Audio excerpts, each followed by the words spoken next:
I've been staring at this blinking red light for a solid 20 minutes this morning, debating whether or not I should just unplug the whole thing and go make my morning tea. My daughter, Susan, set this camera up right here on my kitchen table.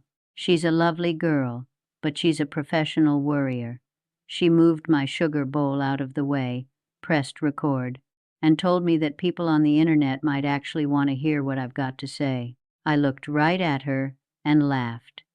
I told her that absolutely nobody wants to listen to a 101-year-old woman ramble on about her tired old kidneys. But after Susan left to run her errands, I sat here in the quiet of my house, and I realized something. I thought about how many people out there are probably sitting in their own kitchens right now, feeling just as trapped, just as exhausted, and just as frightened inside their own bodies as I used to feel. I thought about how lonely it is when your health starts slipping away, and your kids start looking at you with that nervous pity, and everyone around you just shrugs and blames it on the calendar. So, I didn't unplug it. I left the camera on. If you're watching this, consider us friends having a quiet chat over a cup of tea. In fact, since we're friends now, I would love to know where you are right now. Leave a little comment down below and let me know where in the world you're watching from today. And if you find our chat helpful, please go ahead and subscribe so we can stay connected. We're going to be talking a lot about how to protect your health, live happily, and keep your independence as the years add up. And honestly, you might just need a few of these tricks up your sleeve to get your life back. My name's Martha. I was born in the year 1925. I'm 101 years old. I live entirely by myself. I cook my own dinners, I sweep my own porch, and I sleep entirely through the night without waking up in a panic. I don't have a live-in nurse, and Susan doesn't have to drive over here every single morning just to make sure I haven't fallen down. I'm not telling you this to brag. I'm telling you this to prove a very specific point. Life doesn't have to end, and your independence doesn't have to vanish just because your internal organs are getting a little tired. To understand how I got to this peaceful point, we've got to go backward.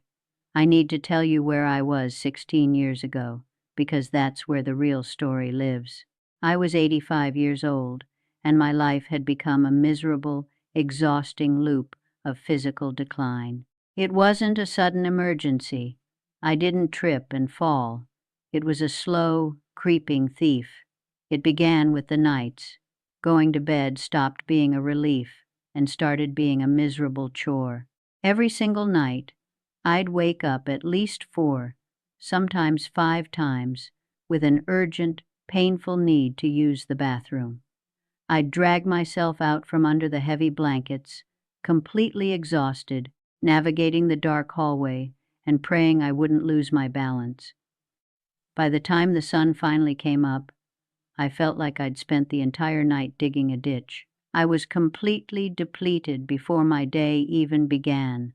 And then came the swelling. Oh, the swelling was awful. By 2 o'clock in the afternoon, my ankles would puff up so badly that I couldn't even force my feet into my favorite soft slippers. My legs felt like hollow tubes that had been filled up to the brim with wet cement. Every step was a massive, heavy effort. On top of that, there was a constant, dull ache settling deep into my lower back. It wasn't a sharp, stabbing pain, but a heavy, miserable soreness that never took a day off. It felt like my body was quietly suffocating from the inside out. Susan finally panicked.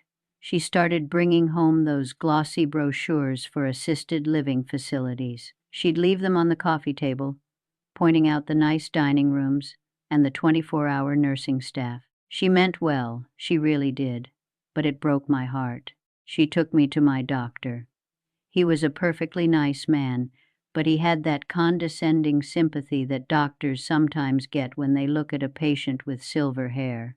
He reviewed my blood tests, sighed, and told my daughter that my kidney function was declining. He explained that my kidneys were struggling to filter out the daily waste and fluid, and that this was simply a normal, expected part of reaching 85. He told me to get a comfortable recliner, keep my feet elevated, and essentially learn to accept that my active days were behind me. I walked out of that clinic, let Susan drive me home, sat in this exact wooden chair, and got incredibly angry. I refused to accept that my only option was to pack up my life, move into a room that smelled like boiled cabbage, and slowly fade away in a reclining chair. I've always been fiercely stubborn, and I decided right then that if my kidneys were struggling to do their job, I was going to change the tools I was giving them to work with. I turned my kitchen into my own personal sanctuary for healing. Growing up during the 1930s teaches you the absolute value of real, unadulterated food. You learn that things pulled straight from the earth have a restorative power that nothing processed in a factory can ever replicate. I realized that over the years, I'd gotten terribly lazy. I was relying on frozen meals, salty canned soups, and heavy, rich meats. I was essentially dumping a massive pile of toxic garbage into my bloodstream every single day and expecting my tired 85-year-old kidneys to scrub it all clean. So, I threw the garbage out. I told my daughter to stop bringing me frozen dinners. I started over.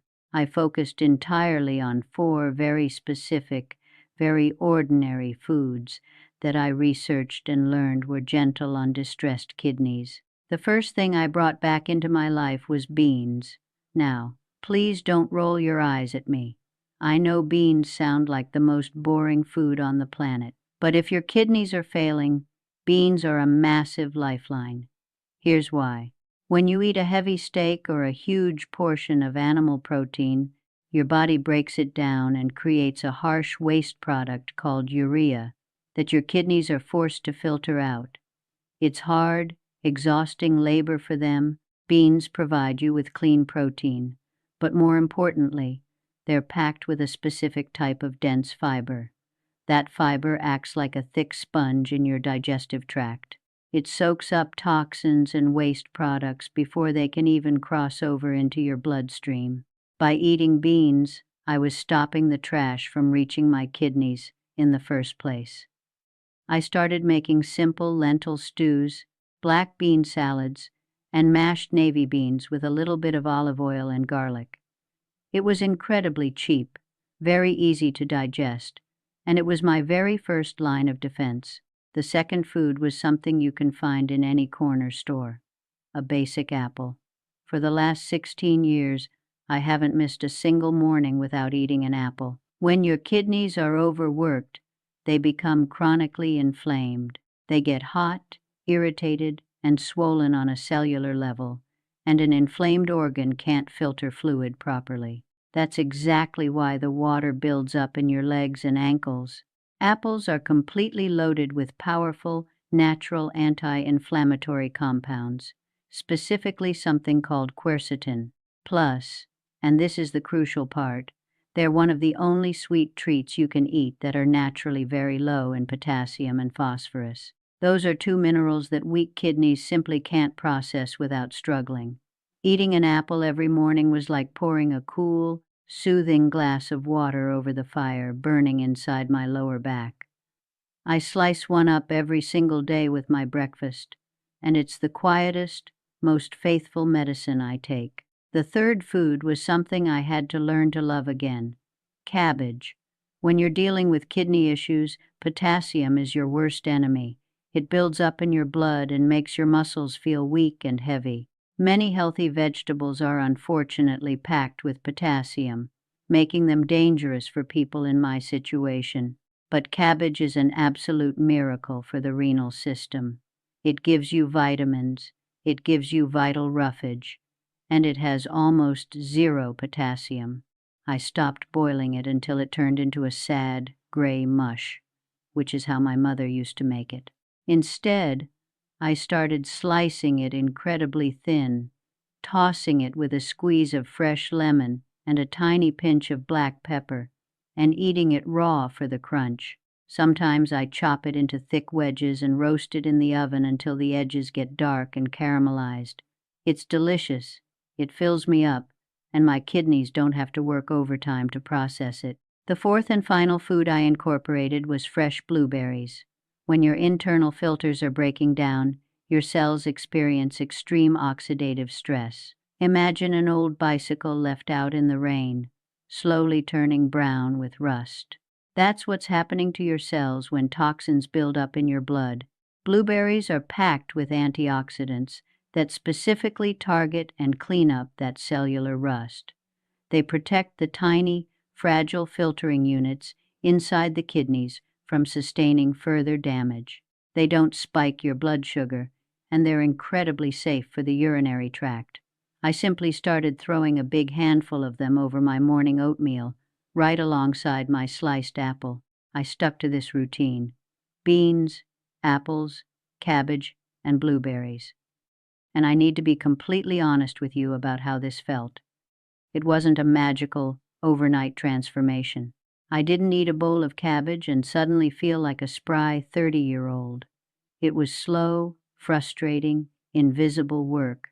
For the first few weeks, I still woke up exhausted. My ankles still swelled up. I sat at this table many times, wanting to cry out of sheer frustration, thinking that the doctor was right, Susan was right, and I was just wasting my time delaying the inevitable nursing home. But my stubbornness won out.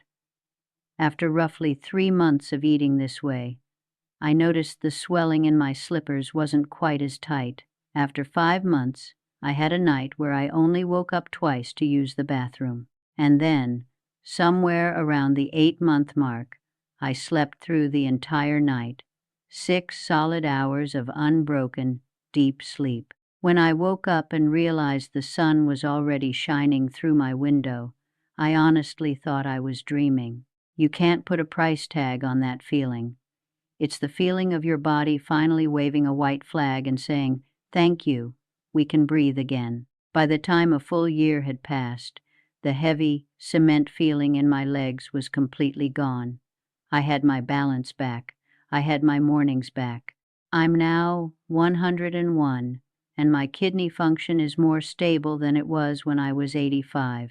Susan finally threw those assisted living brochures in the recycling bin where they belong. But if I stopped the story right here, I'd be doing you a massive disservice, because everything I just explained about the food and the digestion, that's only 30% of the healing process.